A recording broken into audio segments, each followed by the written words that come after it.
It's time for a look at another great coaching book. This one is Coach the Person, Not the Problem, a guide to using reflective inquiry written by Marcia Reynolds. She's a former president of the ICF and a globally renowned coach. A reason I love this book is because it goes beyond simply encouraging you to ask powerful questions. And this is something new coaches focus on a little too much. Questions are essential, and they're made even more powerful by following Marcia's technique, which is reflective inquiry. To put it simply, pairing a reflective statement with a question is reflective inquiry. What's a reflective statement? Well, it could include summarizing, paraphrasing, and drawing distinctions. These statements help a client hear their words, see how they differ from their perceptions, and then face the emotions they are expressing. The other part of reflective inquiry is the word inquiry.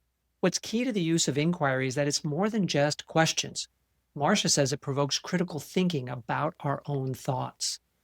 When you share back what someone has said, they're provoked to think more deeply about what they're saying, what they feel about what they're saying, and what they believe.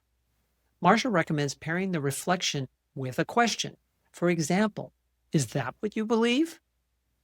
I had a client once who would regularly catastrophize. They had a habit of imagining the worst case scenario. So to follow Marcia's technique, I would repeat back the words they said, such as, "You said this issue with the chairman could result in you losing your board seat. Do you really believe that's likely?" This type of dialogue may help a client uncover gaps in their logic and clarify fears and desires that may get otherwise overlooked if a coach is too focused on asking powerful questions. For example, what assumptions might you be making here? That could be a powerful question, but it could also provoke defensiveness. If instead the coach reflected back the words the client said first, "You said you believe they're never going to make it on this team." Then ask, "What assumptions might you be making here?" This could be more powerful than just the question alone. Another helpful part of the book is where Marcia dispels common coaching beliefs. You'll be familiar with this one. It takes a long time to be really good at coaching. Now, it is true that over time you will get better at coaching. But what holds new coaches back from going out there and coaching is this ingrained belief that they need to learn and practice for a long time before they could ever benefit a client. That is not true. If you show up, fully focus on the client, be curious, client-centered, and care, you can do a lot of good as a new coach. Marcia says she received glowing testimonials in her first few years of coaching, even though she says there were plenty of gaps in her abilities. And I've seen this with new coaches myself. They have done a great job even without being that proficient. Another myth, the coach must only ask open-ended questions. Now, it's true that closed questions can be suggestive on the part of the coach, and they may do little to build trust with a new coaching client. You could just get a series of yeses and nos. But Marcia says when a coach has a strong relationship with a client, closed questions can be just as provocative as open ones. She shares 3 instances when closed questions can be effective to help clarify when clients want to resolve something in the coaching. 2, to affirm if a reflective statement is accurate. And 3, to prompt clients when it's clear they have had a startling insight, but they aren't speaking. And I'll add a 4th one, and that's to confirm a fact. For example, is there budget for this initiative? There's so much great material in this book, including a chapter on coaching the person, not the problem.